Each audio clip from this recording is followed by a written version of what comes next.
曾经有一份真挚的9年义务教育摆在我面前，我却没有好好珍惜。陈慈，你愣着干嘛呀？出招啊！我一个送外卖的，突然来到这个师道为尊的修仙世界，穿成了白鹿书院的一个在象形境停留了6年没有突破、没有任何修仙天赋的学生身上。正逢学院大比，这里的人以写诗词来进行攻击，灵力越高的人写出来的诗词攻击力就越大，写出来的诗词水准越高，攻击力就超级加倍。真的想跪下来求过去的自己少上课玩手机，多读点书，真的有用。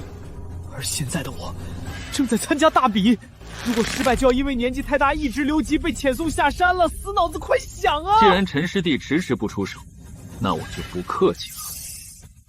天气暖洋洋，遍地好风光。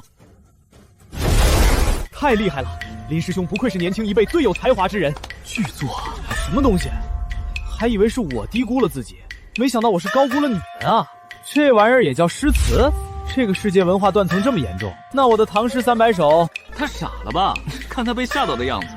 林师兄可是写意境，被这种高端的方式对战都是他的荣幸。这还用想？随口一句就能碾压，遣送绝对不可能。我灵力低微，暂时无法做长句诗词，但7言绝句完全没问题。飞流直下3000尺，疑是银河落9天。以后失败跟我陈词再无关系。等等，这么好的诗句，能是这个初阶学子写出来的？不是吧？这个画面我从未见过。我区象形境，念出来诗词威力这么大，我要是等级再高一点，那场景不得吓坏这些没见过世面的。恭喜宿主第1次击败对手，激活系统小爱同学获10.1经验，等级提升，解锁唐诗300首。小爱同学，等等，我好像突破了！不是，他突破了！不可能，他怎么会？后生可畏，后生可畏啊！不信，怎么可能？我要弄死你！墨玉，输给低阶师弟没什么好丢人的，给自己留点体面。墨玉对陈慈，陈慈胜。陈慈，没想到你这么厉害，你什么时候突破1境的？我说刚刚你信不？谢谢李大师仙，你这次可给咱们初阶学子长脸了。走，我们去吃点好的。检测到宿主吸收到1条诗词灵力，现实账户到账10万元。你是说我在这个世界跟人家斗诗就能赚钱？是的，宿主，而且你自身灵力越强，赢得的灵力越多，银行账户到账金额越高哦，亲。相当于我是被你放过来打工的黑奴，你是中介，你还能帮我什么吗？每提升1个等级，可以交换1件你想要的物品。那给我1本语文书。好的。真给啊？那我岂不是要无敌了？小爱同学，你出来，这什么情况？检测到宿主查询教材内容显示异常，部分诗词内容超出宿主当前灵力等级阅读权限，已自动进行加密处理，俗称打码。打码？你给我本语文书还打码？你见过哪个学生上课教材还带马赛克的？宿主当前等级为血印境初期，仅可解锁义务教育阶段建议背诵篇目的前40%，更高阶诗词需等级提升后方可显示完整内容。这个世界修炼等级从低到高分别是象形境、写意境、真言境、造化境、不想境。原主在象形境停留了6年之久，白天一战才突破到写意境初级，那我什么时候能升到下一级？你看我今晚这么努力，写意境0.1%，按当前修炼速度，预约1270天可升级至下一境界真言境。1270天，3年半，我在这世界斗诗3年半，就为了看全一首《长恨歌》。白居易知道了，得从棺材里爬出来骂你。检测到宿主情绪波动，建议采取更高效升级方式。什么方式？与其他修士进行诗词对战，获胜后可吸收对方注入诗词中的灵力，修为越高的对手提供升级进度越多。这位大叔，对个诗不？就2句。神经病啊！大姐，滚！这条路行不通，太丢人了。还有一个方法，凡被宿主诗词攻击命中的修士，其灵力会自动剥离一部分归于宿主。换言之，就是说，我只要打人就行了。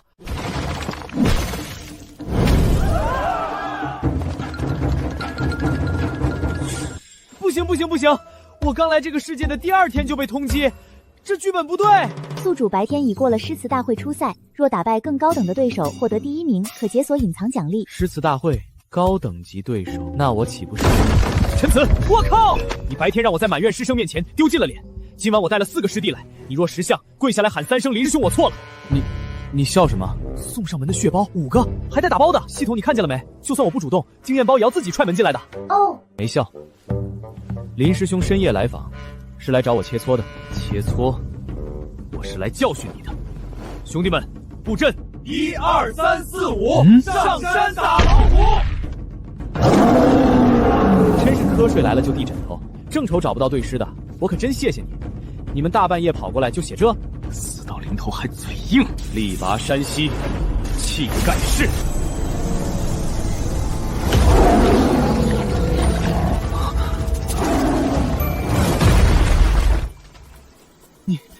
你这不是象形镜的写法，你突破到血意了。巧了吗？不是，白天刚突破。你不可能，不对，那又如何？我们5个人呢？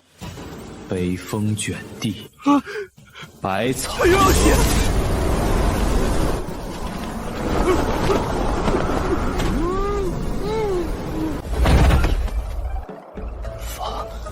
放我们下来。林师兄，你说什么？风太大，没听清。我说，放我们下来，我们这就走。好不容易来了几个对诗的，怎么能让你们那么容易走？别急，我这首诗还有下一句：伏天8月即飞雪。够了，我们错了！哎，别走啊，林师兄，要不你留下和我对诗？不，师弟，我再也不敢了。哎，怎么就走了？小艾同学，刚才那5个人的经验够我涨多少？5个加起来才0.7%。林墨玉好歹是个师兄啊，他修为注水的吧？其余4人为象形境后期，5人灵力总量有限，预祝宿主在诗词大会上坚持到决赛，接触更高阶对手。3天内我再薅几个上门找茬的，把等级提上去，然后把这本书看全了。我好像看到半个字。视觉幻觉，请宿主专心休息。你就嘴硬吧你。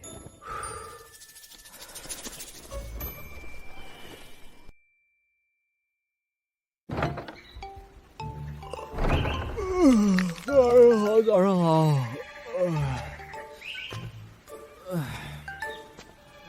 哎，这位同窗，问你个事儿，这诗词大会具体啥规矩？我第一次参加，不太熟。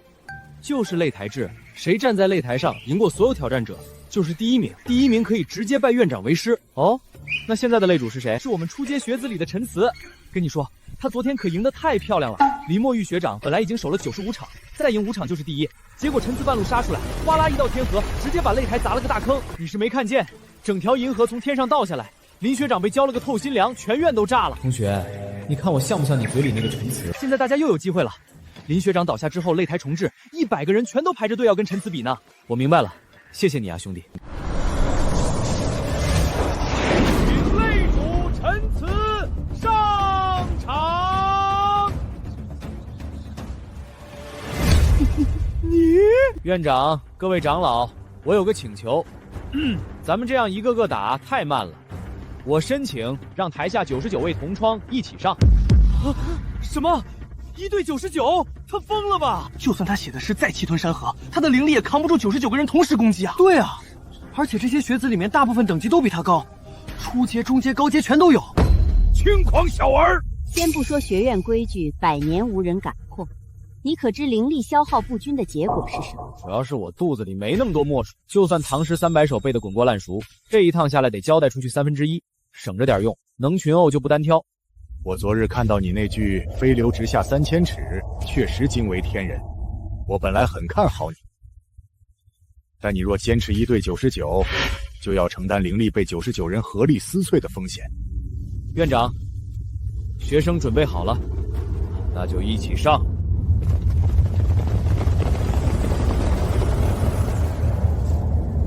来吧。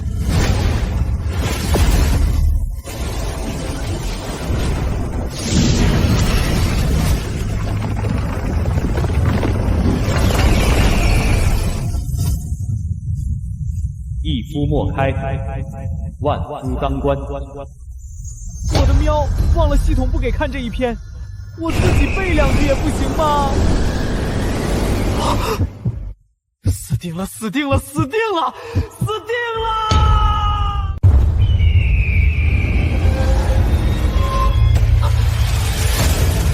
随风潜入夜，润物细无声。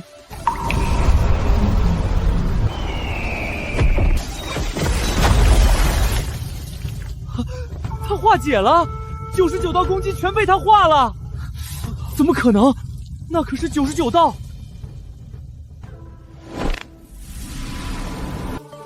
该我了。黑云压城城欲摧，甲光向日金鳞开。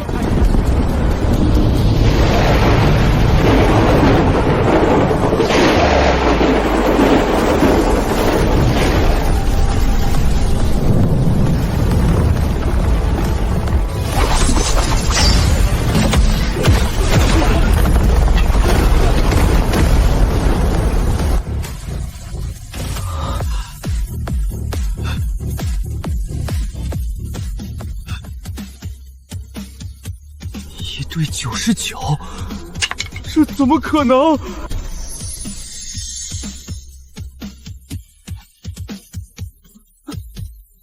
你熟悉吗？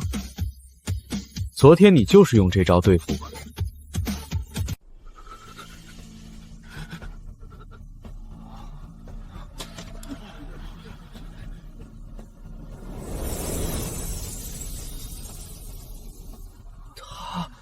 真的没人敢挑战了。还有人要挑战擂主吗？既然如此，本届诗词大会第1名，陈词。终于结束了。小爱同学，有健胃消食片吗？恭喜宿主吸收99份灵力，现实账户到账99万元，当前等级为血意境中期，解锁7年级课文全本。99份灵力才涨到这点。99人中包含大量低阶学子，灵力质量有限。灵力低点就低点吧，到账99万还是很香的。一夫当关，万夫莫开，背不书就别写啊，差点被鹰啄了眼睛吧。小爱同学，你刚才说什么？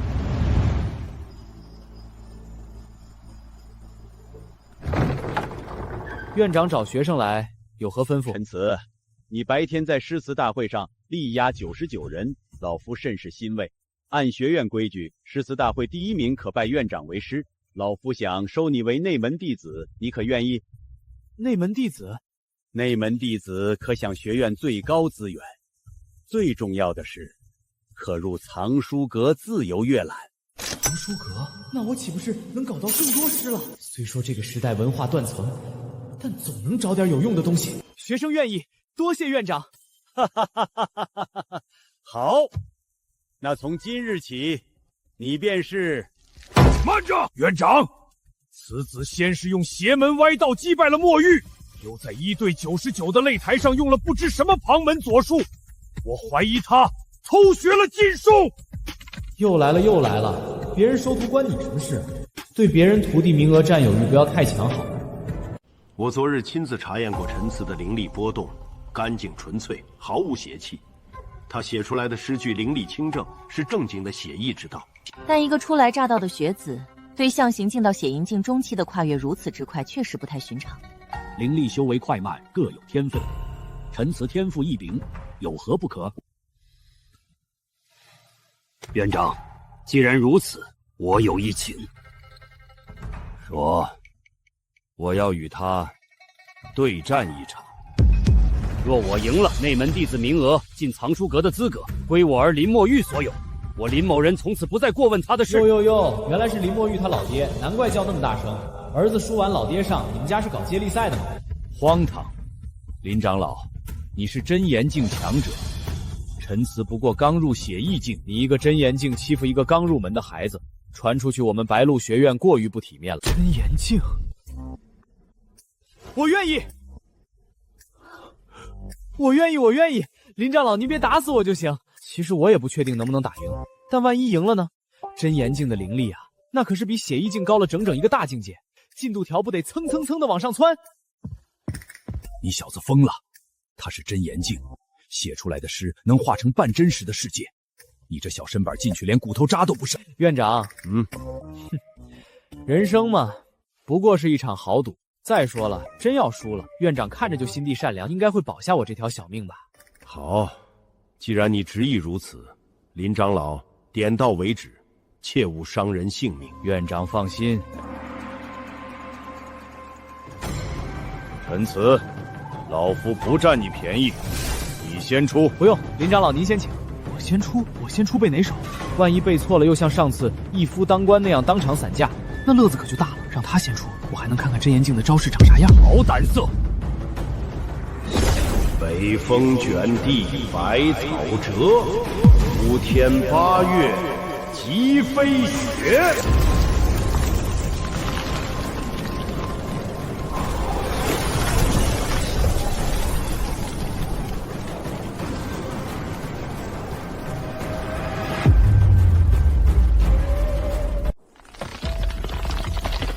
等会儿，这不是我拿来打他儿子的招式吗？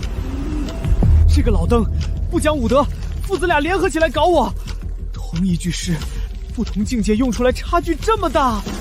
我上次顶多吹飞5个人，他这直接给我造了个北极。林长老这一手北风卷地太曼妙了，方圆100亩化为塞外雪原，别说一个血意境初期，就是血意境巅峰也得被冻成冰雕。这简直就是直接冻死这个不知天高地厚的黄毛小子。林长老，你过了。没关系，今天让你知道什么叫一物降一物。祝融南来边火红，火旗焰焰烧天红。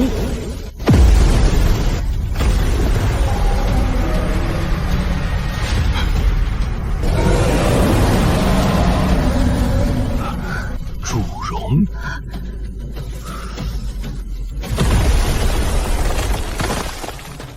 你照北风，我便请祝融，看看是你的血硬，还是我的火旗更红。哼，算你有两下子。哀猿啼断肠，万里尽悲风。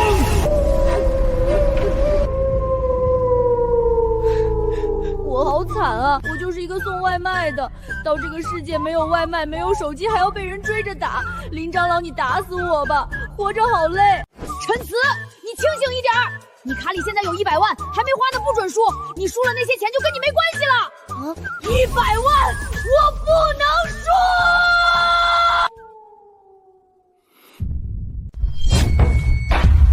飞湍扑流，争喧灰。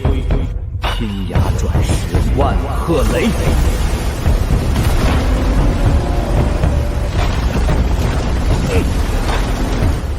听到了吗？这是万壑雷。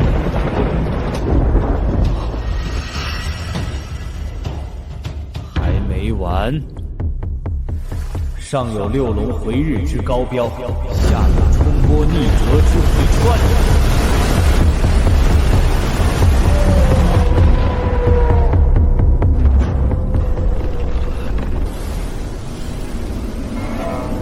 林长老，抬头是天，低头是水，你选一个吧。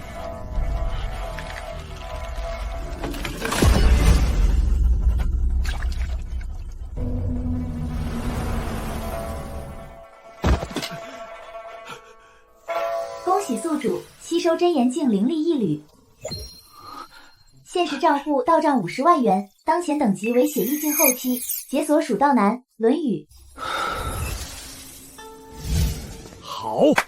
好小子！真言境被血意境后期赢了，这说出去谁信？干什么？你那笔断了，这根先借你用。下次再来找我的时候，记得带根好点的。我这鸡毛不太够用。好。不过小子，你回去把校服换了，碎的只剩中医了，不成体统。哦，对。小艾同学在。真言境的灵力才给我涨了23%。林长老灵力精纯，但总量有限，且已过巅峰期，建议宿主接触更高境界对手，如院长。你先把刚才那句话收回去。唐叔阁，我来了！李白大大，你等着我！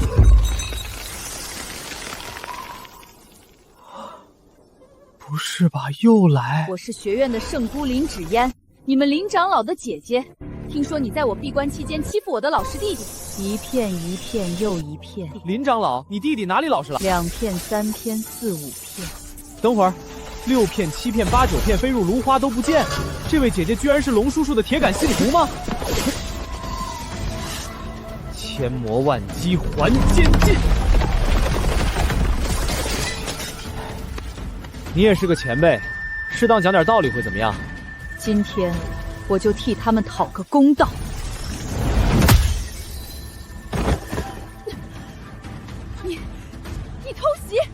我说姐姐，我还没出招呢，这是碰瓷啊！我跟你说。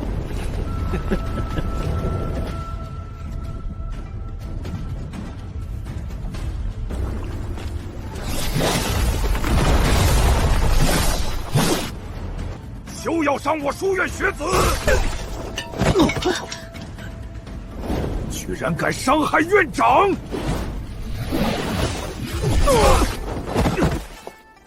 不准伤我爹！墨玉，别过来！结阵，护院大阵！青松立威亚，岿然不动摇。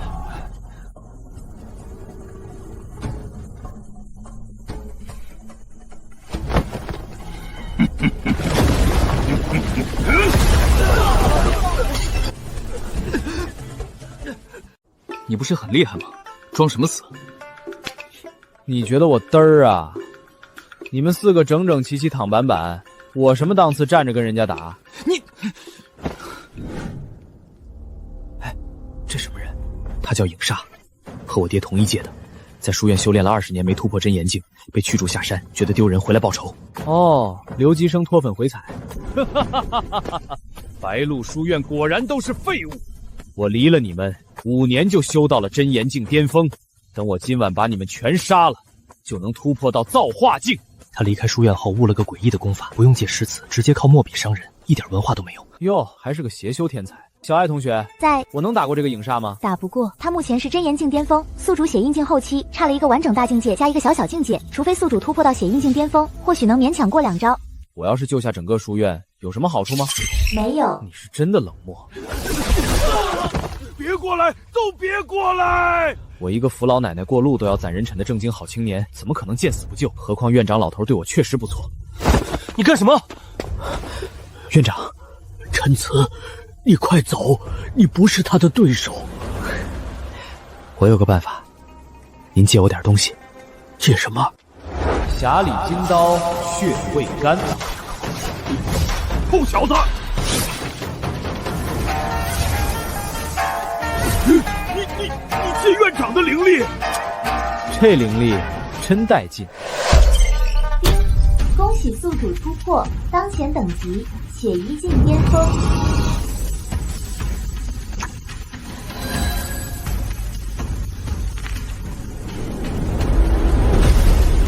好了，打完了吧？现在该我了。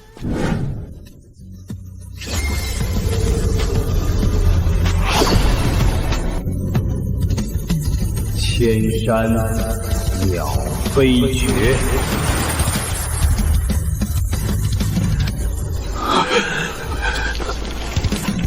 什么万境神宗灭？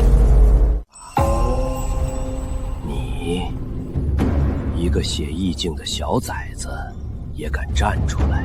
小崽子怎么了？小崽子也是祖国的花朵。不知死活！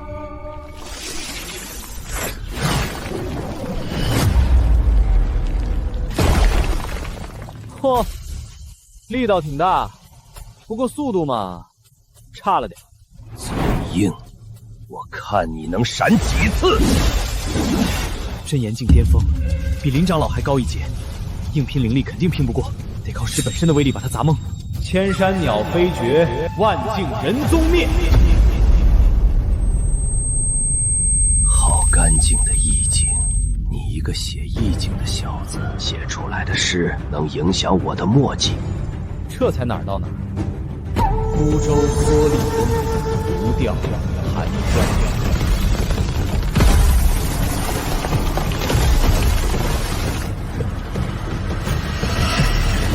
墨吞天地，血洗山河。我操，这他妈也算诗？字数对得上就行了是吧？不讲武德啊！大唐一日同风起，扶摇直上9万里。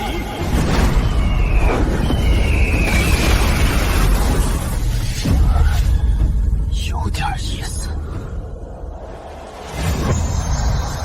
靠，写血意境巅峰的灵力还是不够用，2手高等级施下去，灵力消耗过半了，得速战速决。我看你往哪儿躲！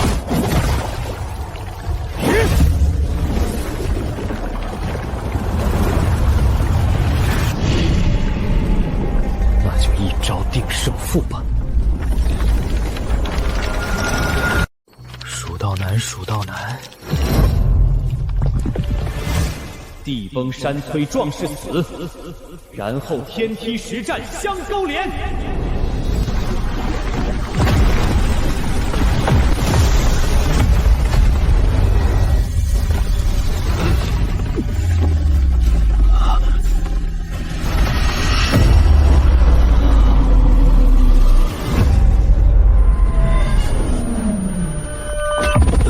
这不可能！我是真言境巅峰。你一个血意境，血意境怎么了？血意境也是你爹。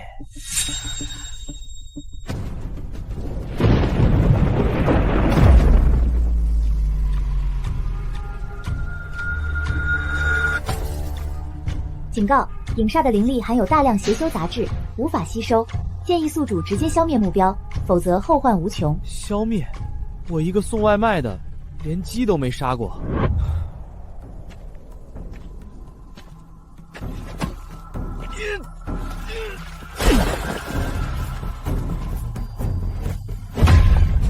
喂，叫什么名字？我叫陈慈，以后想报仇来找我，别找院长，老头年纪大了，经不起你折腾。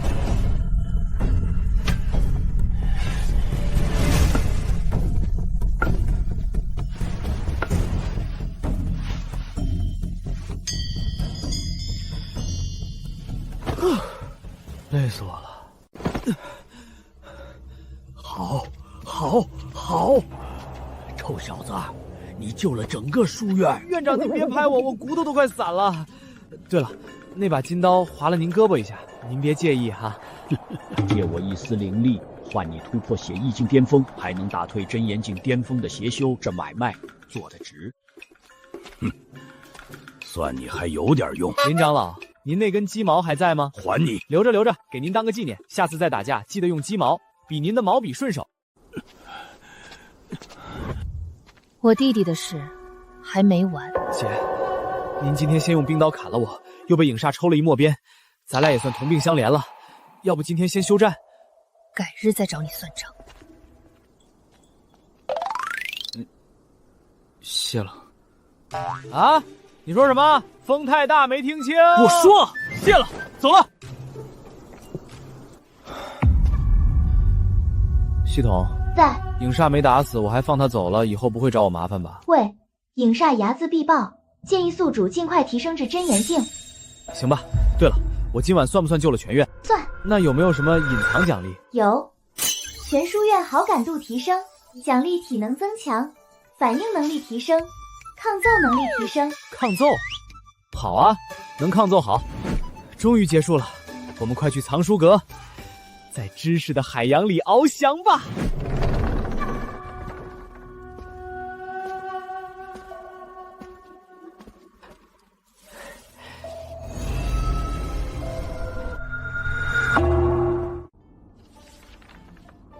看得到轮廓，但看不清字。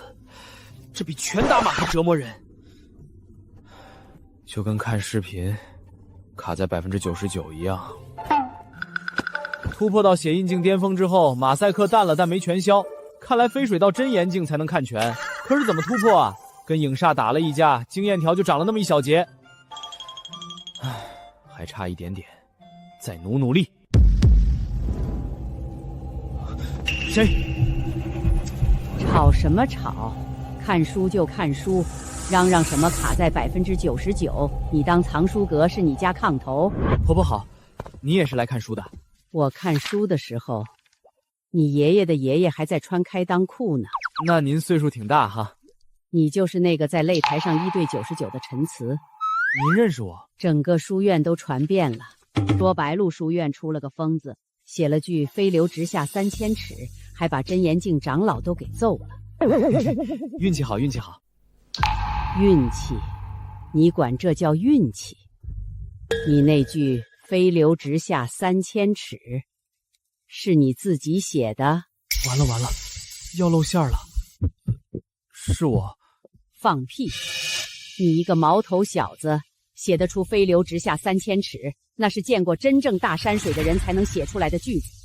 啊？你见过3000丈的瀑布吗？你见过银河落9天的场面吗？我不用解释，你能写出这句话，说明你的心曾经到过那个地方。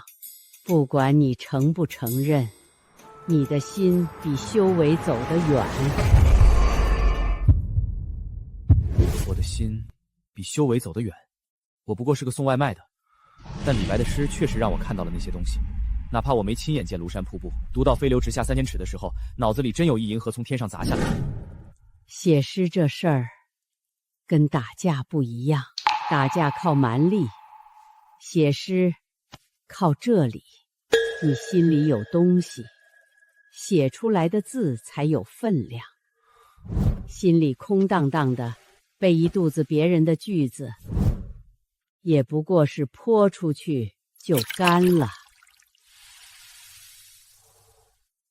那我要怎么做，才能让写出来的字不干？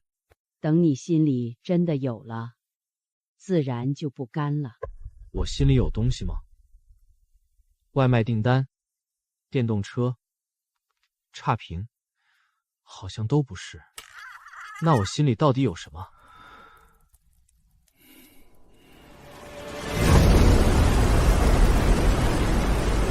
我当时写那句话的时候，脑子里想的其实不是庐山瀑布，我想的是大半夜送外卖的时候，抬头看到城市里那些高楼大厦亮着的灯一层一层的，像天上的银河掉下来了。哟，想通了。好像有点感觉了。检测到宿主心境提升，当前等级血意境巅峰突破真言境进度 99.8%。0.8%，我想了半天就涨了0.8%。你以为突破真言境是买菜呢？说突破就突破，慢慢悟吧，小子。唉，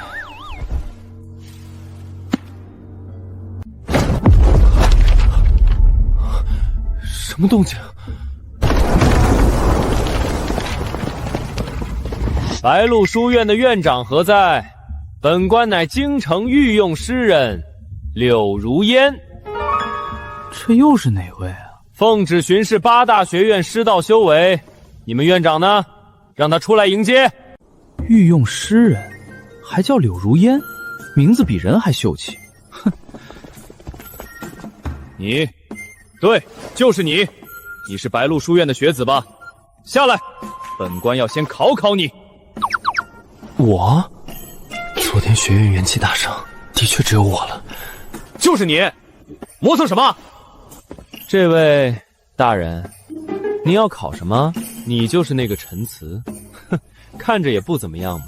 听好了，本官出一句上联，你对下联，对不出来，白鹿书院今年的御赐经费就扣30%。哟，这是来踢馆的？哼，你管这叫踢馆也行。听好了，白鹿山高，藏龙卧虎皆学子。这小学生水平吧。京城路远，装腔作势尽大人。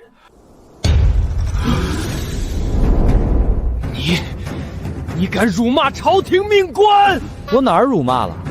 我说装腔作势尽大人，这明明是夸您的。大人您看看您这气势多足啊！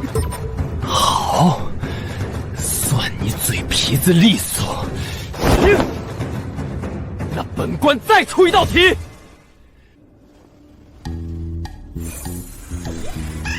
这回本官亲自作诗。一片白云天上飘，两行大雁向南逃。这是本官新作的7言绝句，如何？意境够不够深远？一片白云天上飘，两行大雁向南逃。这个世界的世道烂成什么样了？好事，好事！柳大人大才。哼，知道就好。那你可接得上这诗的后2句？大人，这诗，您确定是您写的？你什么意思？质疑本官？不敢不敢。那您听好了。一片白云天上飘，两行大雁向南逃。若问本官何处去？京城御赐酒一瓢。你借的是什么乱七八糟的？本官的诗被你借成什么玩意儿？被你借成什么玩意儿？大人，您写白云大雁，我接喝酒，这不是天衣无缝吗？白云配美酒，大雁下酒菜，多应景啊！陈词，本官方才不过是考教你的接连功底，真正的诗道比试，可不是对对子就能赢的。哦，那怎么比？真正的诗道是打出来的。金戈铁马，气如虹，万里山河一望中。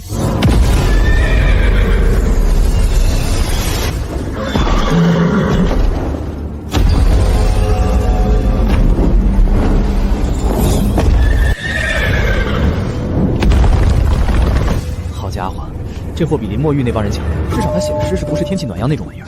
虽然水平嘛，大概也就县城作文比赛3等奖吧。大人，您这金戈铁马气如虹，气势挺足，但还差了点东西。800里风麾下炙，50弦翻塞外声。这是谁的句子？沙场秋点兵。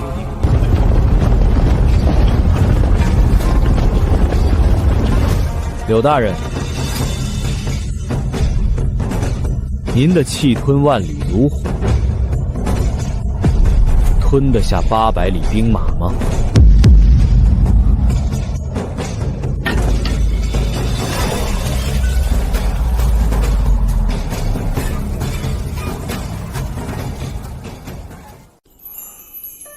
原来是这样。我以前背诗，总觉得那都是别人的东西。李白是李白的，杜甫是杜甫的，跟我一个送外卖的有什么关系？但刚才我把辛弃疾的句子写出来的时候，我心里想着的是，我不是在借用他，我是真的跟他站在同一个地方。丁，检测到宿主心境突破，恭喜宿主突破真言境，当前等级真言境初期，显示账户到账500万元。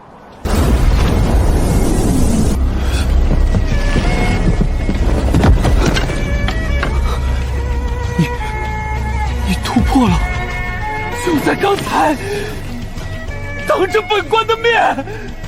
真眼镜，原来是这样。刘大人，多谢您千里送人头，不对，千里送经验。你，本官。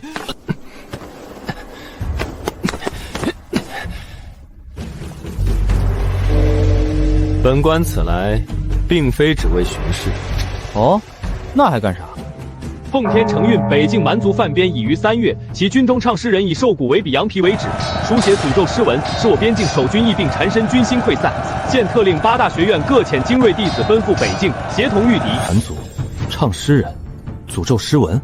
本官来的路上已经听说，前2批派去的学院小分队全折了，不是战死，是感染了诅咒，浑身溃烂，连笔都提不起来。现在还能派人的学院，就剩你们白鹿书院，还有清辉学院。你去找院长，找我干嘛？院长指定你带队，会再给你安排几个人。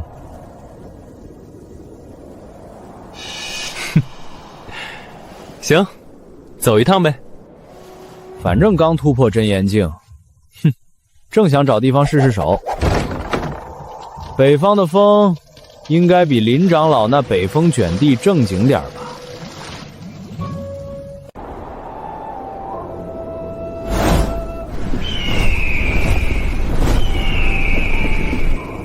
师兄，下面好高的云。高好，掉下去死得痛快点。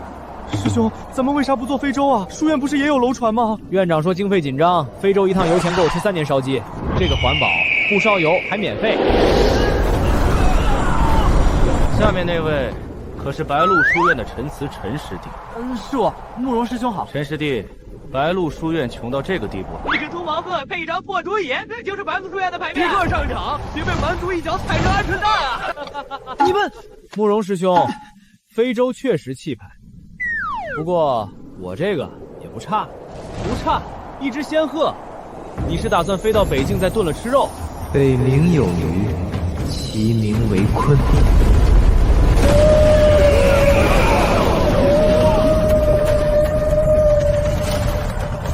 什么？鲲之大，不知其几千里也。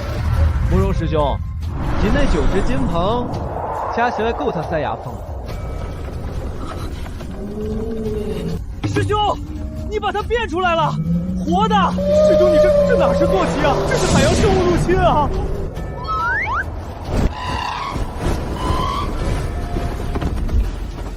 走吧，老伙计，让金鹏们先飞，咱们不走。师兄，咱们继续赶路。云海这么大，各走各的道多好，非要凑过来找不痛快，是吧，老鲲？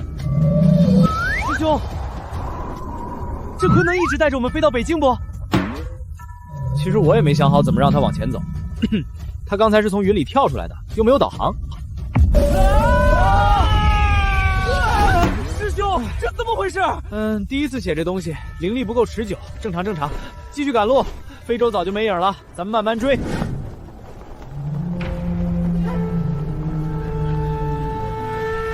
又败了，8大学院派来的7支小分队全让人家打回来了，就剩清辉学院和白鹿书院没到。清辉学院首席弟子慕容清，奉命增援。废物，一群血意境中后期，连蛮族创始人的边都没摸到就被打回来了。都让开，看我们清辉学院。这样，因为那些诅咒根本不是普通诗词能扛的。白鹿书院的，白鹿书院陈词。带4个真言境初期，带4个血意境中后期。你是来郊游的还是来送死？你管我来干嘛的？能打就行。能打？你怕是没见过蛮族的唱诗人。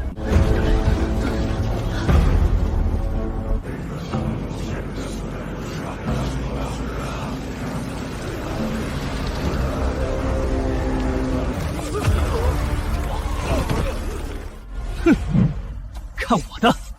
清风出鞘斩邪祟，万边疆一剑清。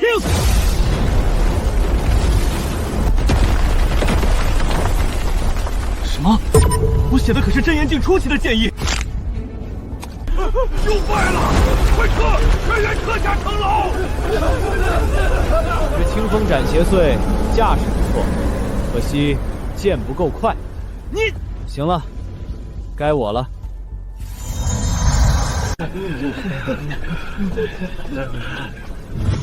师兄，走啊！走什么走？羌笛何须怨杨柳，春风不度玉门关。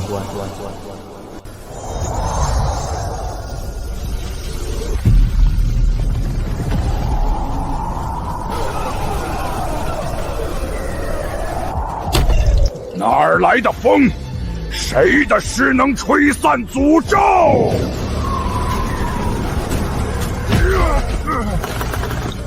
师兄把风吹回去了。真言境初期的诗，能压住蛮族百名唱诗人的诅咒，这不可能，这根本不是真言境初期能做到的。好，北风，我们这边也有春风。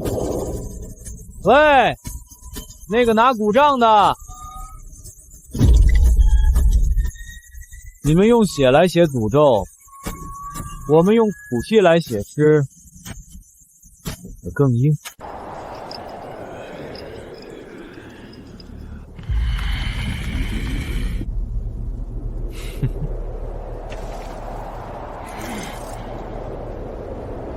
不许退！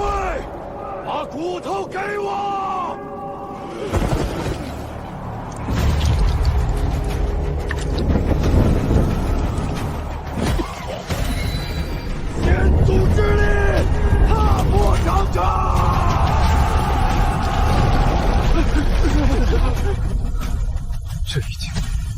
是能挡的东西了。一拳不够，还得再加一脚。青海长云暗山，孤城遥望玉门关。黄沙百战穿金甲，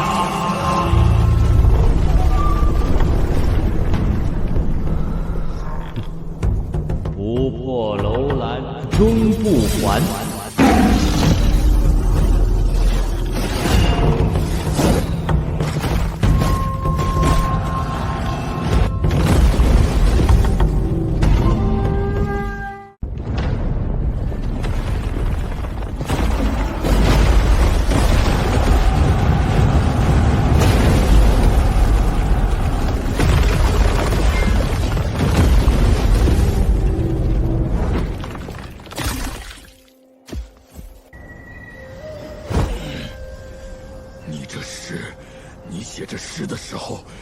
想的是要让人跪下，还是想让人的膝盖自己弯？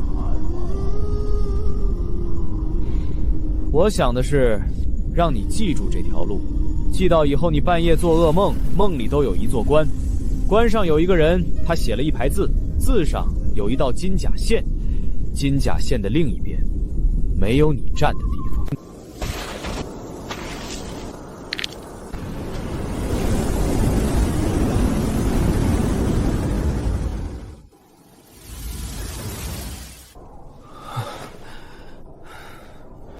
伤杀百战穿金甲，我背了100遍的句子，今天第一次知道，写他的人当年站在城墙上的时候，心里想的是你们别过来，而不是我要把你们全杀光。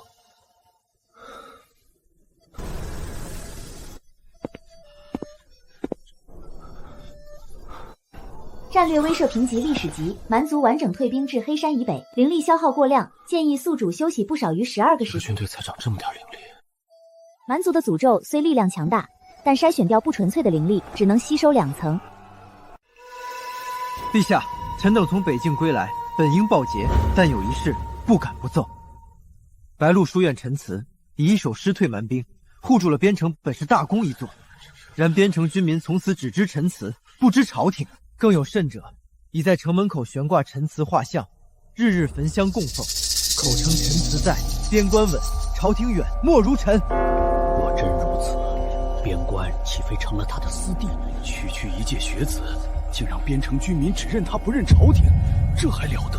陛下，臣并非嫉妒陈词之功，只是北境蛮族虽退，但若地方只认一人不认朝廷，他日若陈词心生异志，陛下，老衲有一言，以论道大会之名，召陈词进京，让他把脑中那些诗词交出来，由朝廷与各家共参，总好过一人独藏，滋生事端。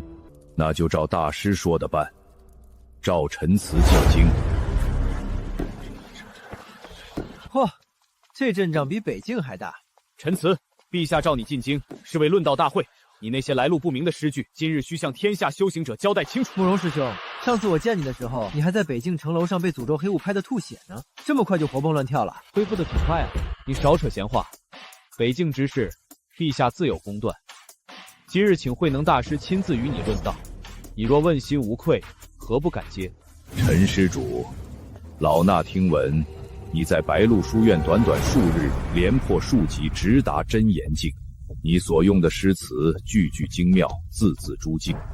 这些诗，陈施主是从何处得来？若是上古传承，理应上交朝廷，由诸家共参；若是自创，老衲想当面领教。大师，您是想让我把脑子里的东西都倒出来，给大伙儿看看？老衲只是为天下修行者着想。陈施主一人独享如此多精妙诗句，于修行界而言，未免不公。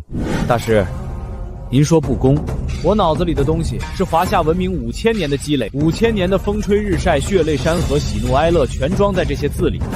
哼，你让我3两句就交代清楚，您这位比北境蛮族还大，狂妄！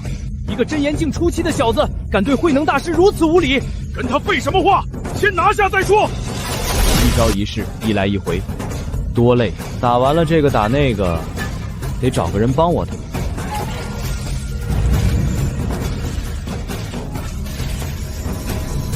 三军殿撤荡洗礼，千里雷池扫阴山。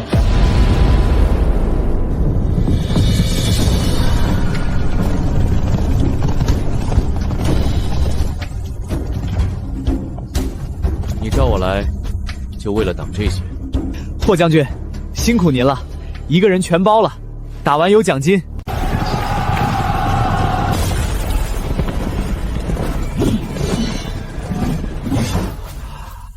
来了！霍将军，左边，那个人在蓄力。对，坐杆拍他。好，右边那个要跑，将军您回头，漂亮。在织什么？围巾。北境回来之后总觉得冷。真言境初期精血化形，幻化出来的人物能持续作战这么久，这不合规矩。每击退一人，这小子的灵力就增加1分，他找来的帮手更强上1分。这么打下去，只会越来越强。嚯，原来吸收灵力是这么个流程。我越强，你越强。霍将军，再打一圈。住手！陈施主，老衲今日领教了，你的帮手确实厉害。但老衲只问你一句，你哪里学来的一身歪魔邪道？可都是遵循你们这个世界规则来的，有诗就写，有灵力就用，有架就打。我只不过脑子里的知识比你们多那么一点点，就1点。好，既然如此，老衲以1字禅与你论道。你若能赢，今日之事作罢，老衲亲自向陛下解释北境之事。你若输了，你脑子里那些东西该交出来的一件不落。成交。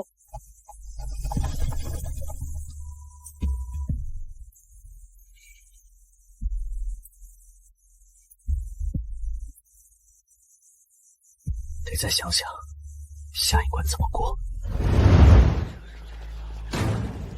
陈施主，老衲这一字叫做空，世间万法皆归于空，诗词也罢，灵力也罢，人心也罢，你写一个字来破它，写不出来，便是你心中不空。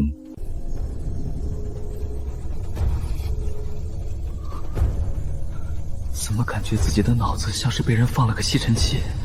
那些平时随时能调出来的诗句，一瞬间全都模糊了，像雾里看花。我操，这老和尚的空字有洗脑功能，我脑子里唐诗300首的词条怎么全卡住了？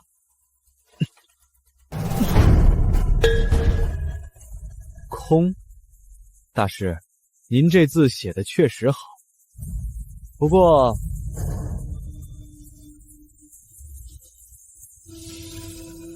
您要空，我偏要实。人，陈施主，一个人字怎么破空？大师别急，我这字没写。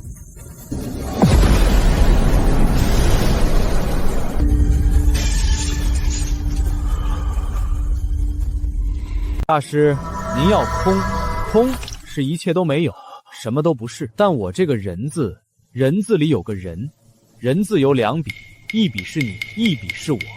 你站在我面前，我站在你面前，我们就不是空。您说空的时候，心里想着的是什么都没有；我说人的时候，我心里想着的是，至少你还在。你这不是1个字，你这是5个字。你也没说只能写1个字啊，您只说写1个字来破您的空。这是人，下面4个是备注。儒门有真圣。恭喜宿主论道胜利，未能承认宿主身份政党，京城舆论已扭转。当前等级真言境初期81.6%，又涨了25.5%，这老和尚灵力挺足啊。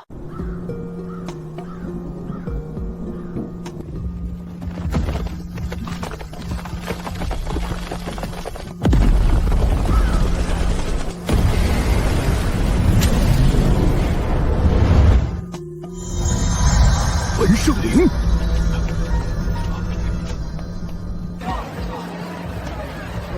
哪位道友渡劫把棺材板掀了？灵力波动比我突破真言境那天还猛3倍，小艾同学，这是不是大机缘？是不是又有经验包送到了我门口？文胜陵墓异动，地下封印松动，建议宿主保持安全距离。安全距离？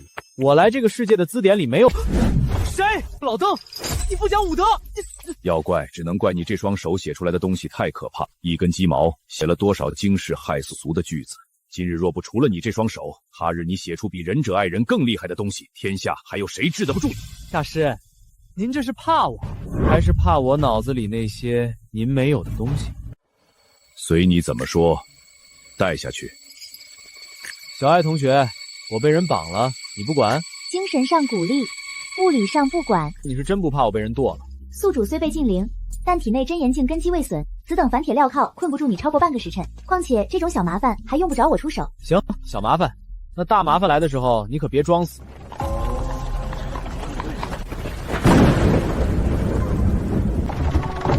快走！磨蹭什么呢？你们这伙食怎么样？一天几顿？有肉吗？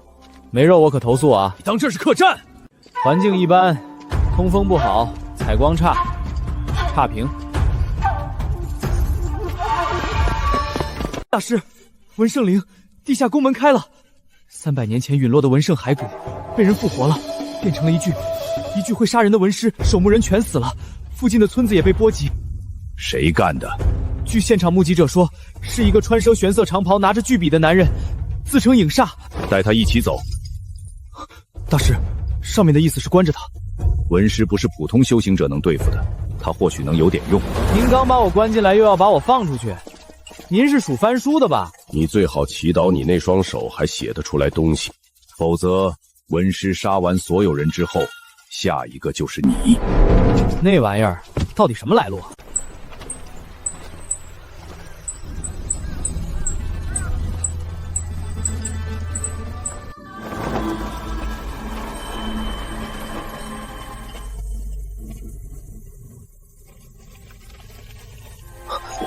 墙上的字在动，那是文胜生前的文章，300年来被封印在陵墓里，现在封印破了，他的文章就成了杀人的刀。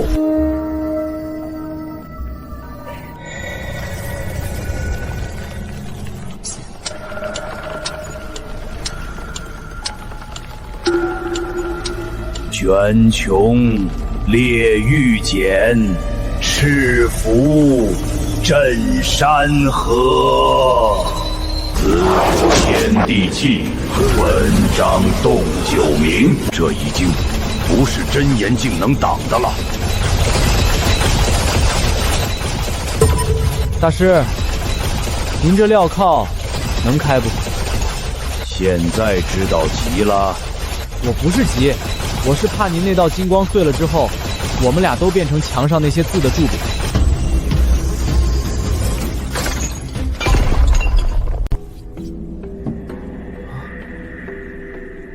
我鸡毛呢？拿着，别死。你这话说的，好像你舍得我死似的。文胜生前的文章，全是好东西，但现在全变成杀人的刀了。一个生前教人一善，死后被人做成杀人的武器，这比被骂还恶心。小艾同学，在。他不是冲我来的，他是冲所有人来的。我可以逃，但不想逃。打不赢的话，你能保我一条小命吗？救人奖励经验值。那挺好。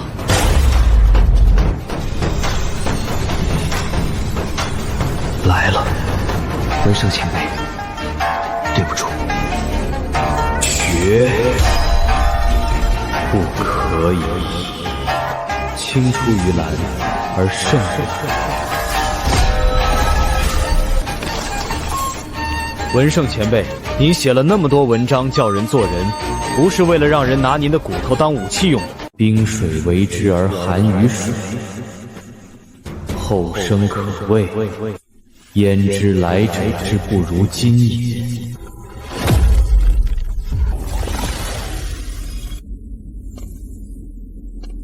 学成归尘，后生可畏。好。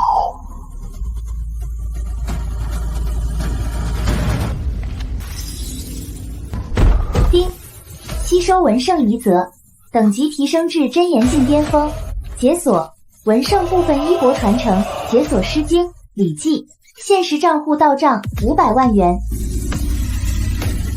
文圣前辈，您教了一辈子一言立千载，万事开心财，结果自己被人做成了杀人的刀，谁干的？陈词，又是你坏我好事。这颜色不对，真言境的墨雾是纯暗红，他这墨雾边上带金边了，造化境。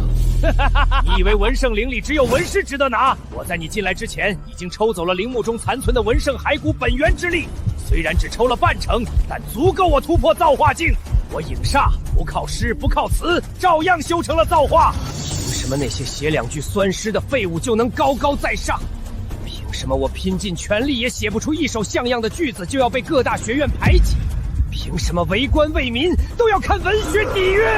好家伙，写不出好诗被排挤，考不上功名就恨上师道了，这不是学渣版的灭霸吗？成绩不好就要炸了985-211。我只要以造化境的灵力驱动文圣骸骨，将其炼化成一柄文骨刀，8大学院天下文人我全杀光，从此世界再不以师道论强弱。你那一肚子诗句算什么？我灵力比你高出一整个大境界，你拿什么跟我打？影煞，你这话说的，就好像只要把文化人全杀了，你自己就变文化人了一样。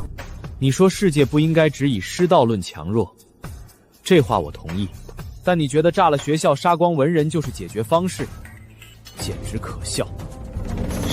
废话。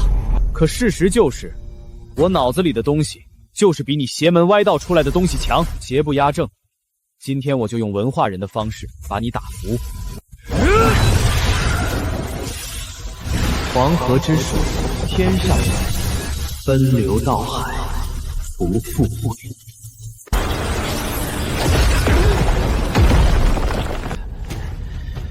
有点东西，但不够。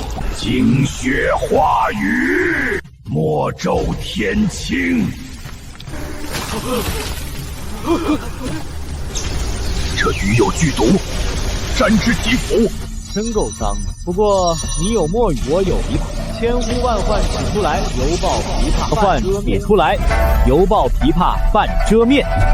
以音波为屏障，一首诗里声音的部分被单独提取出来，化为实体。你有屏障又如何？看我万剑虚发！那些剑身上的文字，全是被他杀害的修行者灌注了精气的诗篇，每一支剑都是一条命。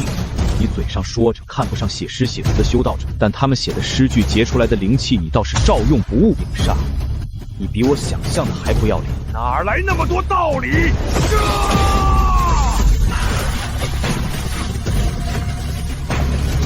好，万剑，行，这儿也有万生。大贤曹操如急雨，小贤切切如催雨。曹操切切错杂谈，大珠小珠落玉盘。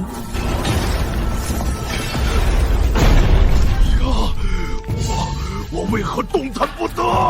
你这是什么邪术？邪术？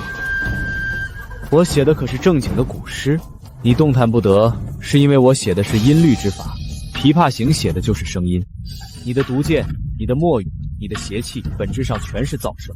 我用真正的音乐来治你的噪声，这叫以正治邪。同样是满心抱负不得施展，看看别人写的诗。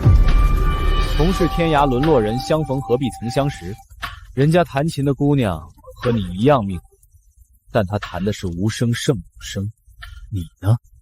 你弹的是什么？是血，是毒，是杀了多少无辜者的孽。其间弹幕文何物？杜鹃题写原哀鸣。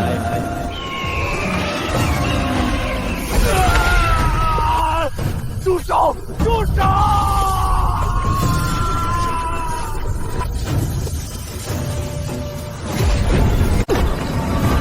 什么？你杀不死我！我可是天道的人，天道的下一个目标是你。天道的人，那红光是天道敕令，影煞煞被天道收走，不是逃命，是被回收了。回收？天道不会容忍失败者留在人间暴露太多秘密。影煞死不了。陈公子，您的手没事，就是蹭了点灰。那不是灰，那是影煞的浊气。难怪我胸口像塞了一团生锈的铁丝。检测到宿主体内侵入大量圆浊灵气，来源：影煞所杀修行者的残魂怨念。该灵气与宿主现有灵力体系冲突，建议尽快炼化。当前吸收难度极高。这次吸收怎么这么难受？之前吸灵力都是暖洋洋的，这次跟吞碎玻璃一样。因为这些灵力的主人原本就是被影煞杀害的修行者，但影煞的功法使这些灵力沾染了浊气。强行吸收会造成经脉刺痛。对了，那你有没有布罗芬？我胸口痛到快原地升天了。宿主首次申请非修炼类物品兑换，权限通过兑换物品。布洛芬缓释胶囊乘1，扣除灵力值，微量。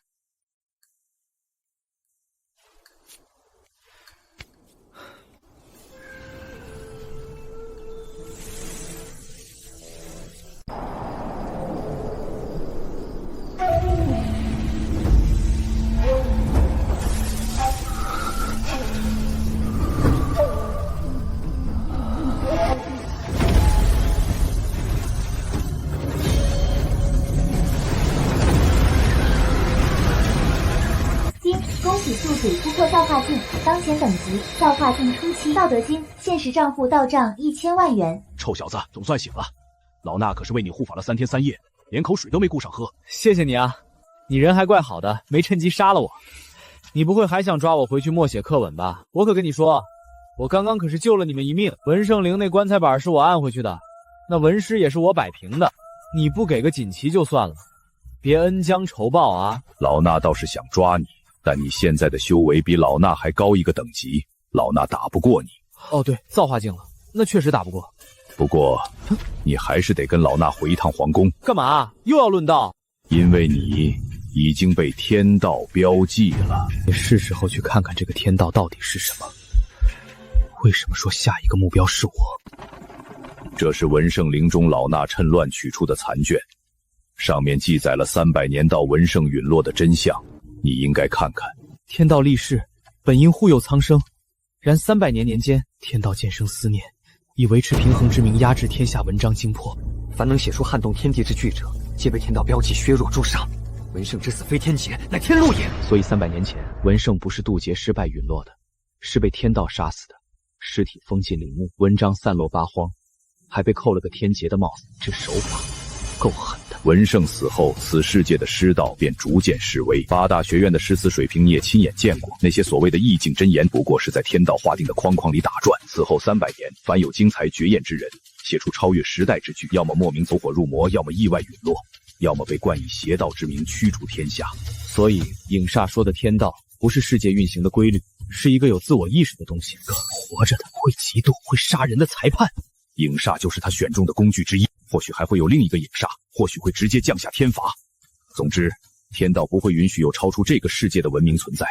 难怪这个世界文明水平烂成这样，原来是有人在上面压着一块天花板，谁长高了就敲谁的头。陈慈，你现在虽然突破到了造化境，但仅凭个人之力无法与天道抗衡。不过，皇城的文脉能护你周全，那是文圣陨落前以全部修为凝成的一道本源之力。你之前还把我关天牢呢，现在又带我去找文脉，翻书都没你翻得快。老衲之前要你交出诗句，是因不知天道真相，以为你是用了什么邪术。如今知道了，老衲虽不算什么好人，但也不至于帮着一个杀人天道来害你。行，信你一回。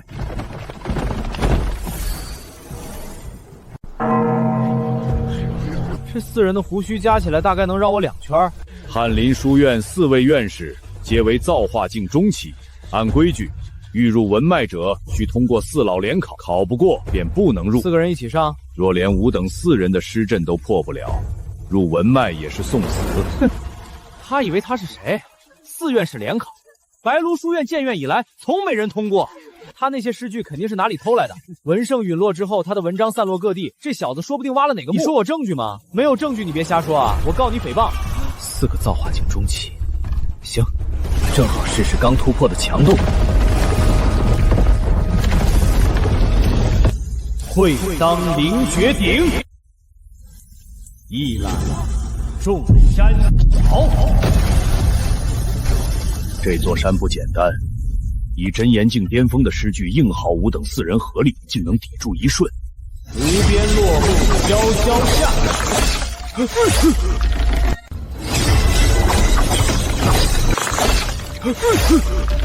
不尽长江滚滚来。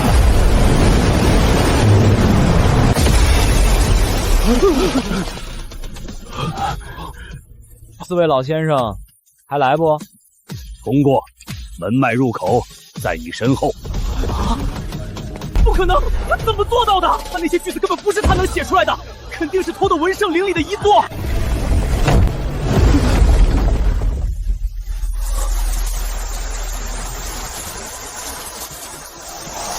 忽逢桃花林，夹岸数百步，芳草鲜美，落英翩纷。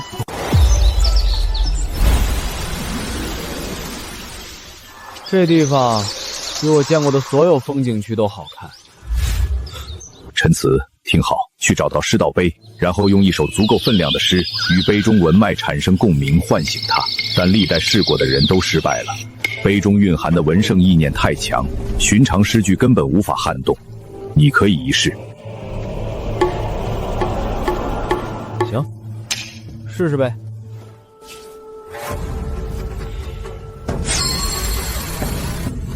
路漫漫其修远兮，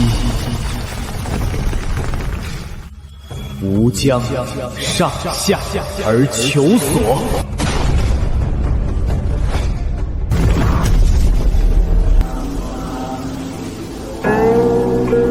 文圣前辈，我来晚了。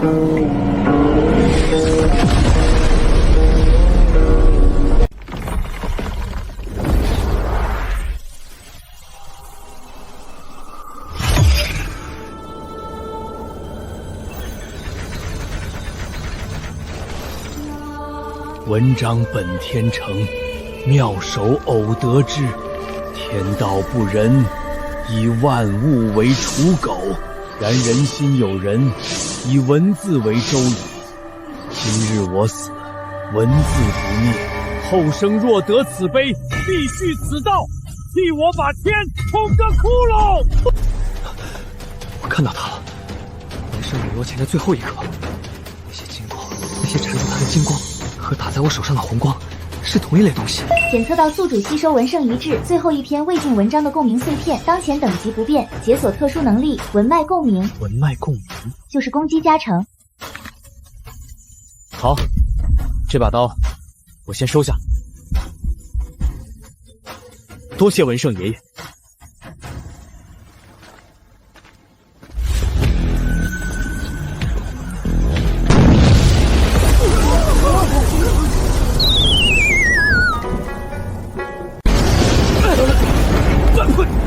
我出来就被劈，还有没有天理了？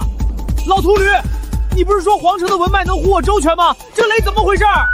你已经踏出文脉了，就半步，你就不能提前说一声？哟，这不是白鹿书院的大才子吗？怎么被雷追着劈啊？偷了文圣陵的东西，你以为没人知道？文圣300年没发威了，今天这是来找你算账了。活该，抄来的句子就是抄来的，天道都看不下去了。你们嘴这么闲，要不要过来替我被劈2下？我们可没偷文圣的东西，不做亏心事，不怕雷劈。完了，鸡毛没了，我拿什么写字？你这不是欺负老实人吗？有本事你等我写完1整首再劈啊！你不是能写诗吗？写啊，写出来挡雷啊！哦，对了，你没笔了。笔没了，写字来不及，写字，等等。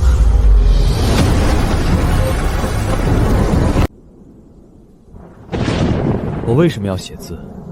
我写诗的目的是什么？是把脑子里的句子变成攻击的手段。那写字只是媒介。如果我不需要媒介呢？天母连天向天横。他没拿笔，他嘴念的。念出来的也能挡雷，这不合规矩啊！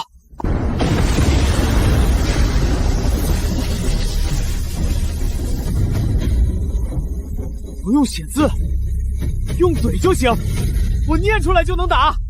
哈哈哈！是把五岳演赤诚。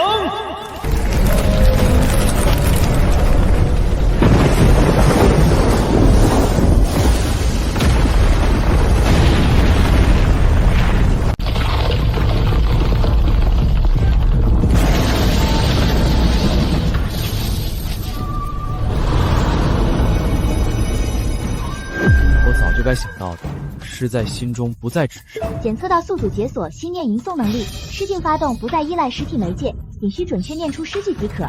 当前等级造化境中阶，恭喜宿主。被雷劈还能长经验，这天道是来送外卖的。天母连天向天横，李白老先生，你这句太顶用了，谢了。他念了一座山出来，是把五岳演赤诚，五岳都被他压过去了，这什么级别的句子？大师，你看我这算不算因祸得福？算，但你先找件衣服换上，不成体统。哦，对。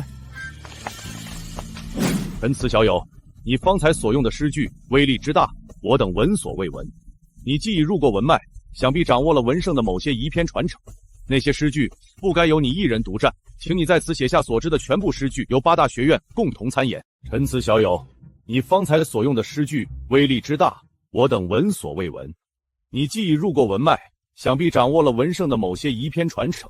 那些诗句不该由你一人独占，请你在此写下所知的全部诗句，由八大学院共同参演。写下诗句，各家共参。想好了吗？我脑子里的那些句子不属于这个世界，他们来自我的故乡，来自一个5000年的文明，所以我才会被雷劈，被天道围殴，被你们叫盗墓贼。你们确定要把这些东西留在这个世界吗？你们觉得拿了这些东西之后，下一个被天雷追着劈的会是谁？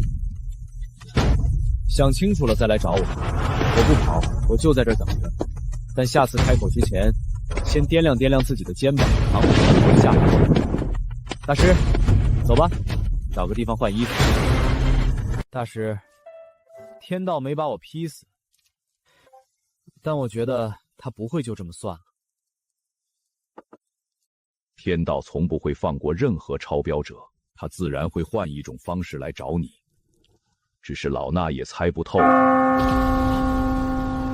400年一度大陆师道角逐赛3月后开启，各大陆代表队速至天选台报到，逾期不至者视为弃权。400年一度，你不是说文圣那届是300年前吗？不对，角逐赛原本是400年一次，上一届就是300年前文圣带队那场，下一届应该还有100年才对。所以这是天道为我提前开的专场。恐怕是。你打算怎么办？大师，天道这次是冲我来的，我不去，全大陆跟着遭殃；我去，哼，他估计也没打算让我回来。陈公子，陛下急召，请即刻入宫。天道之音，你已经听见了。角逐赛提前100年开启，目标直指本大陆。听见了，陛下召我来是让我带队。陛下，300年前文圣带队参赛，他的诗明明赢了所有对手，但天道在赛后宣判他违规，理由是他的诗不属于这个世界。此后300年，我大陆文脉被天道层层压制，修行者寸步难行。如今若再败，连续2届垫底，天道将宣判本大陆为废品大陆，灵气散尽，草木枯死，所有修行者灵力溃散，凡人疾病丛生。陛下，300年前文圣带着全大陆最顶尖的6位高手尚且惨败，如今我大陆连1位不朽境都没有，派谁去？你们看我干嘛？陈公子，你已入造化境中阶，是我大陆目前修为最高之人。所以你们的意思是让我一个人去？陈词，你已突破造化境，独自前往，比带上拖累更妥当。天道既已盯上你，你若不去，他迟早会以整个大陆为要挟，逼你现身。与其被动，不如主动。陛下，我有个问题想问你。说，您让我一个人去，是觉得我去了能赢，还是觉得我去了不回来，对大家都好？行，我去。陈公子，你可知那角逐赛上全是灵品大陆的顶尖高手，你一人前往。300年前文胜带着6个人去，赢了师，输了命。今天我一个人去，赢了大陆翻身，输了反正你们也没指望我回来，不亏。一路小心，别送了。牌面，我一个人就是一支队伍。云梦不朽境，那少年看着不像14、15岁，8成是驻颜有术的老怪物。苍梧那个摇扇子的最多打7分，赤焰那个红头发的看着能打8分。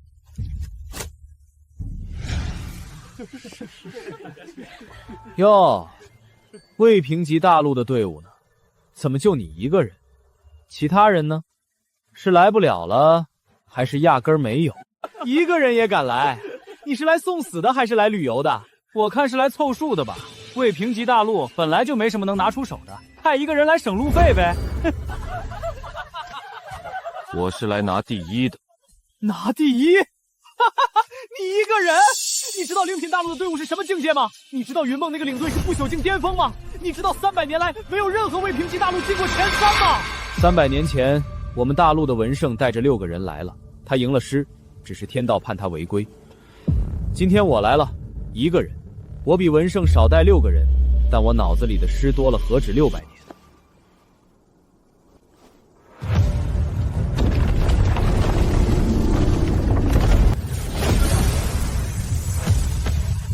话多没用，上台子见真章。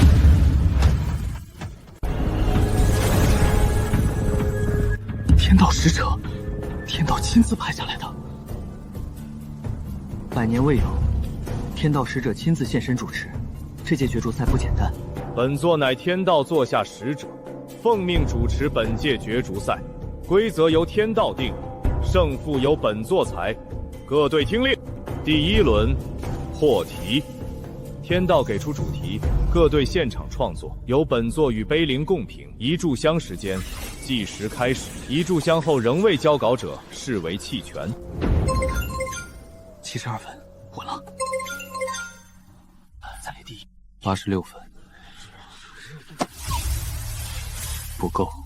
我有写离乡，写行路，写想回回不去，这题我熟。枯藤老树昏鸦，小桥流水人家。古道西风瘦马，夕阳西下，断肠人在天涯。第1轮结果，未平级大陆陈词99分，第1名。9分，从未平级大陆1个人。好诗。诗灵评语，该诗与现有任何大陆诗库无重复，判定为原创。安静，第2轮即刻开始。第1轮结束了，还有2轮，急什么？第2轮斗诗，抽签对阵，诗句化为实体攻击，一方认输或灵力耗尽为止。抽到我了，好！双方就位，开始。陈词小儿，正好让你见识见识什么叫凡品上位的真正实力。7对1，公平竞技，你会后悔选1个人来的。我纠正你一点，不是选了1个人来，是只能1个人来，但我1个人够了。金戈铁马破云霄，万里赴戎机。关山度若飞。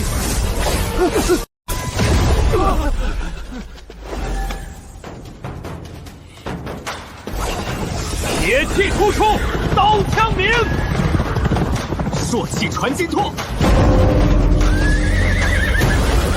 寒光照铁衣。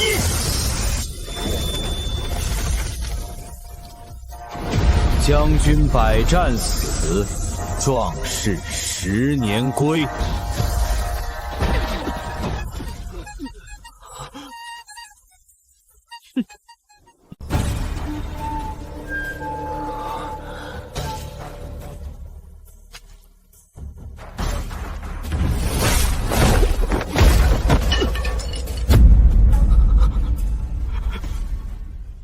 苍梧大陆认输，未平级大陆陈词。胜。本作主持角逐赛300年，单人参赛连胜2轮者，你是第1个。那我是不是该谢谢你？第3轮，准备。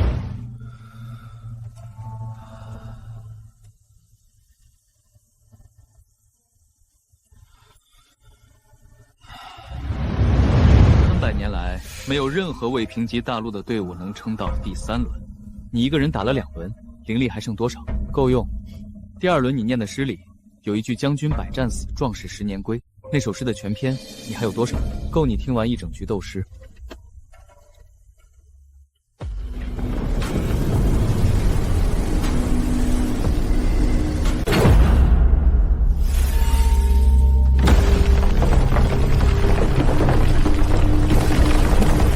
第3轮破阵。碑林曾收录历代参赛者所有被判定为失败诗句，300年来共计48000首残诗，他们被天道判定为不合格，但他们的灵力并未消散。此刻，他们已凝成诗阵。我写的不对，我写的不行，错，我一定能写对。入阵者将以活尸镇压所有残尸怨念。阵中残尸会吞噬你、渗透你，将你同化为他们的一部分。无人规定时限，也没有人活着走出来过。入阵或弃权，你选。你是在喊我是不是错了？48000首，你们不是来找我打架的，你们只是想问一个对错。可诗本身没有对错之分。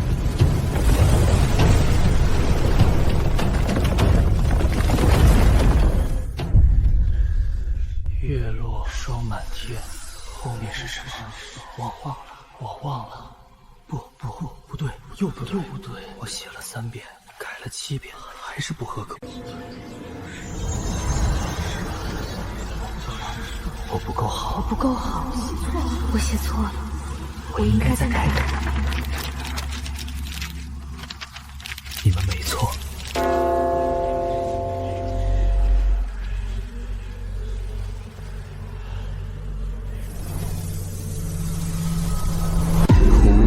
本无树，明镜亦非台。本来无一物，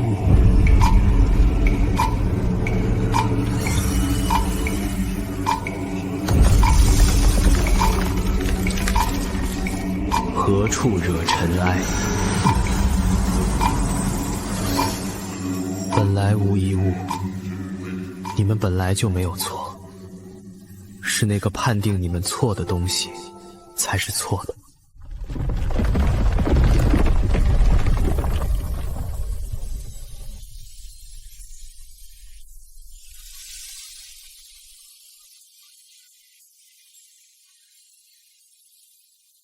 把那些残尸的执念放下了，不是镇压，是让他们自己走了。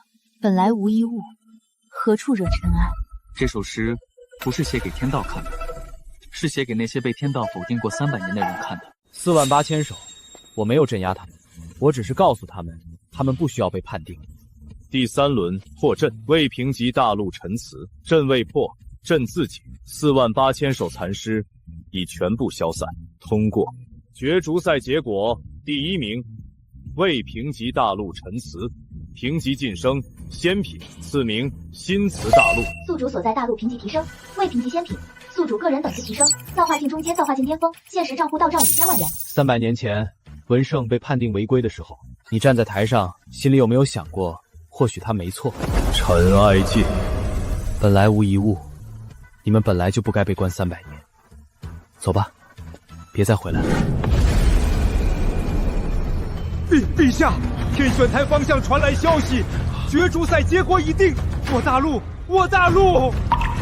说，第1名仙品，我大陆晋升仙品了！我困在真言境巅峰12年，刚刚突破了造化境，我入造化境了！就在刚才那一瞬间，我卡在血意境巅峰7年，刚刚那阵金光落下来的时候，我突破了。我们大陆赢了。仙品是什么概念？灵气浓郁如雾，凡人可长寿，修行者突破瓶颈极大降低。我这辈子居然能活到这一天！是灵气潮汐，整片大陆的灵气浓度在暴涨，是那个叼鸡毛的小子干的。詹子，你真的做到了。陛下，陈词他一个人拿下了第1名。朕让他去的时候，没想过他能回来。朕派他去送死，他把整片大陆带回来了。陛下，陈词他正在从光道上往回走，还没完。一个不够，还来一群。陈词，角逐赛已毕，你的使命完成了，但你脑中诗句必须留下。你写过的每一首诗都已录入天道碑库，但你的脑子里还有更多。天道有令，结其识海，封其灵台，所有诗片归天道所有。解我脑子？你们这是查穷没过要删我稿呗？你们这效率也太高了！我刚打完比赛，连口水都没喝上。乱石穿空。惊涛拍岸，卷起千堆雪。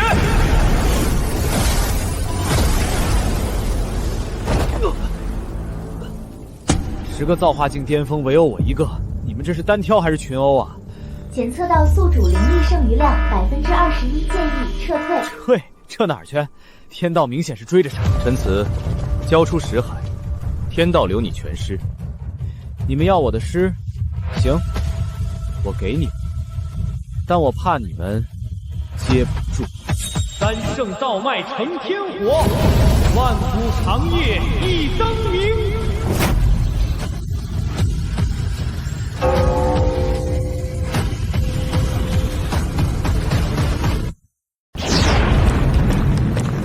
你们要诗，我给你们3000年的诗，看看是你们的规则硬，还是这3000年的人心厚？这是什么？这叫传承。虽千万人吾往矣。告诉天道，我脑子里的东西他收不走，因为那些东西从来就不属于我一个人。你到底是什么人？一个送外卖的，但我的外卖箱里装了5000年。谢谢3位老先生。你们还有后手？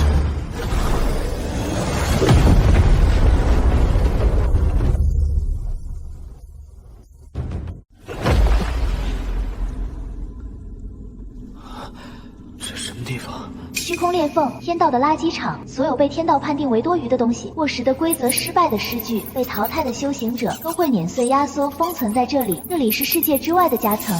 垃圾场。所以我被天道当垃圾扔进来了。宿主目前状态：灵力剩余0.3%，体能剩余不足5%，无食物、无水、无出口。也就是说，我出不去了。文圣前辈，我是不是在经历你经历过的一切？反正也回不去了，那我至少留点东西下来。周泽万千万国，兵书千道万国传，更尽一杯酒，写出阳关。我朝前无知己，天下谁不是君？